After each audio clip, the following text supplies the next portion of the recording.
সুপ্রিয় শিক্ষার্থীরা, কেমন আছো তোমরা? আজকে তোমাদের জন্য কালকের একটি গুরুত্বপূর্ণ বিষয় নিয়ে হাজির হলাম। সেটা হচ্ছে সময় নিয়ে সমস্যা। আমরা জানি স্থান কাল পাত্র ভেদে অধিকরণ হয়, অর্থাৎ কাল বলতে গেলে সময়, অর্থাৎ যদি অধিকরণ কারক হতে হয় তাহলে সব সময় বোঝায় বা স্থান বোঝায় বা পাত্র বোঝায়। কিন্তু সময় হওয়ার পরেও দেখা যাচ্ছে সেই সময়টা কখনো করণ কারক হতে পারে, কখনো অপাদান হতে পারে। আজকের এই যে আপনার বোর্ডের লেখা 6টি লাইন রয়েছে, এখান থেকে আমরা সময়ের সমস্যা নির্ণয় করব, অর্থাৎ কারকে কোন কোন সময়ের সমস্যাগুলো রয়েছে সময় নিয়ে আমরা আজকে দেখি। প্রথমে বাক্যটি যেটা রয়েছে, সোমবার আমার পরীক্ষা শুরু। দ্বিতীয় বাক্যটি রয়েছে, সোমবার আমার পরীক্ষা। তৃতীয় বাক্যটি হচ্ছে 30 দিনে 1 মাস। চতুর্থ বাক্যটি হচ্ছে 3 দিনে আমায় ভুলে গেলে। পঞ্চম বাক্যটি হচ্ছে রাত থেকে বৃষ্টি হচ্ছে। আর ষষ্ঠ হচ্ছে সারা রাত বৃষ্টি হয়েছে। এখন এই যে বাক্যগুলো রয়েছে, বাক্যগুলোর কোনটি কোন কারক? প্রথমে আমরা চলে আসি, সোমবার আমার পরীক্ষা শুরু। তার মানে সোমবার আমার পরীক্ষা শুরু হচ্ছে, সোমবারে কিন্তু শেষ নয়, সোমবারের পরে আরো একটি সোমবার চলে আসতে পারে, অর্থাৎ সোমবারের পর চলমান থাকবে। তার মানে সোমবার যে সময়টি রয়েছে সময়টি থেকে বের হয়ে যাচ্ছে। কোনো একটি সময়কাল থেকে যদি বের হয়ে আরো সময় চলতে থাকে এরকম যদি বোঝায়, তাহলে কিন্তু সেটি অধিকরণ কারক হয় না। এখানে সোমবার হবে হচ্ছে অপাদান কারক। এখানে সোমবার হবে অপাদান কারক। এরপরে আমরা যদি দেখি সোমবার আমার পরীক্ষা, এইখানে বাক্যটা কি বোঝাচ্ছে? সোমবার আমার পরীক্ষা, অর্থাৎ সোমবারের যে পরীক্ষা সোমবারই শেষ। এই যে সোমবারই শেষ অর্থাৎ সোমবারের ভেতরেই থাকছে, তাহলে এই সোমবারটা হবে হচ্ছে অধিকরণ কারক। তার মানেটা হচ্ছে খুব স্বাভাবিক, একটি সময় নির্দিষ্ট সময়ের মধ্যে যদি কোনো ক্রিয়ার কাজ সম্পূর্ণ হয় তাহলে সেটি অধিকরণ, কিন্তু কোনো একটি নির্দিষ্ট সময়ের বাইরে যদি চলে যায় তাহলে সেটি হচ্ছে অধিকরণ নয়, অপাদান। এরপরে আমরা দেখি 30 দিনে 1 মাস। এই বাক্যটিতে 30 দিনে 1 মাস, এখানে কিন্তু কোনো কাজ বোঝাচ্ছে না। একটা মাস কয় দিনে হয় সেটি বোঝাচ্ছে। এখন একটা মাস কয়দিনে হয় এটি বোঝাচ্ছে। এইখানে 30 দিনের ভেতরে কোনো কাজ হয়েছে এমনটি কিন্তু নয়, অর্থাৎ একটি মাস হওয়ার জন্য 30টা দিন প্রয়োজন। এখানে এই 30 দিন সময়বাচক শব্দ হলেও 30 দিন এখানে হবে হচ্ছে করণ কারক, অর্থাৎ যা দ্বারা করা হয় করণ বলি তাকে। তার মানে 30 দিন দ্বারা 1 মাস হয়েছে, তাহলে এখানে 30 দিন হচ্ছে করণ কারক। এরপরে আমরা যেটা দেখছি পরে, 3 দিনে আমায় ভুলে গেলে।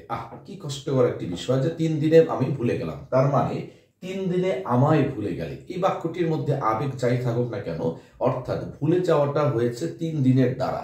তার মানে এখানে সময়ের বিষয়টি সময়ের মধ্যে সংগৃহীত হয়েছে কি হয়নি সেটা নয়, বরঞ্চ ভুলে যাওয়াটি হয়েছে 3 দিনের দ্বারা ভুলে গিয়েছে, অর্থাৎ 3 দিনে আমায় ভুলে গেলে 3 দিনের দ্বারা ভুলে গেছো। তাহলে অর্থাৎ এইখানেও 3 দিন হবে হলো করণ কারক। এখানে 3 দিন হবে করণ কারক। তারপরের বাক্য যদি আমরা দেখি, রাত থেকে বৃষ্টি হচ্ছে, এবং আরেকটা পরের বাক্যটাও সারা রাত বৃষ্টি হয়েছে। এখন একটা হলো রাত থেকে বৃষ্টি হচ্ছে, আরেকটা হলো সারা রাত বৃষ্টি হয়েছে। এই দুই জায়গায় রাত কি কারক হবে?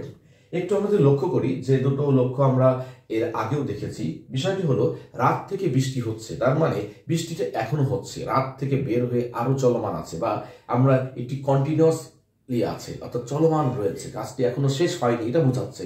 অর্থাৎ রাত থেকে বৃষ্টি হচ্ছেই, তার মানে রাত সময়টা বের হয়ে আরো অনেকটা সময় চলে যাচ্ছে, এরকম বোঝাচ্ছে।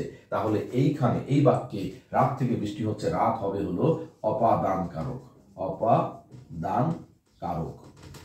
এবং পরবর্তী বাক্যে সারা রাত বৃষ্টি হচ্ছে, এই সারা রাত বৃষ্টি হচ্ছে, এই বাক্যটিতে সারা রাত বৃষ্টি হয়েছে। বাক্যটি একটু খেয়াল করলে আমরা পাবো সারা রাত বৃষ্টি হয়েছে, অর্থাৎ সারা রাত বৃষ্টি হয়েছে, এখন হয়তো হচ্ছে না, বৃষ্টি হয়েছে এখন হচ্ছে না, সারা রাতের মধ্যেই বৃষ্টিটা শেষ হয়েছে। এই বাক্যটার ক্রিয়াপদটা এরকমই বোঝাচ্ছে যে সারা রাত বৃষ্টি হয়েছে, তাহলে এখন হচ্ছে না। তার মানে বৃষ্টি হওয়াটা শেষ হয়ে গেছে কখন? সারা রাতের মধ্যে, অর্থাৎ একটা নির্দিষ্ট সময়ের মধ্যেই বৃষ্টিটা শেষ হয়ে গেছে। অতএব সারা রাত এখানে হবে হচ্ছে অধিকরণ কারক।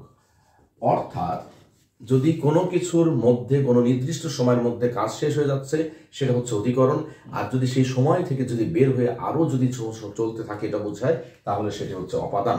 এই হচ্ছে ব্যাপার। আর সময়ও অনেক সময় করণ কারক হয় যখন সময় দ্বারা কোনো কিছু বোঝায়, যেমন 30 দ্বারা 1 মাস, অর্থাৎ 30টা দিন দ্বারা একটা মাস হয়েছে।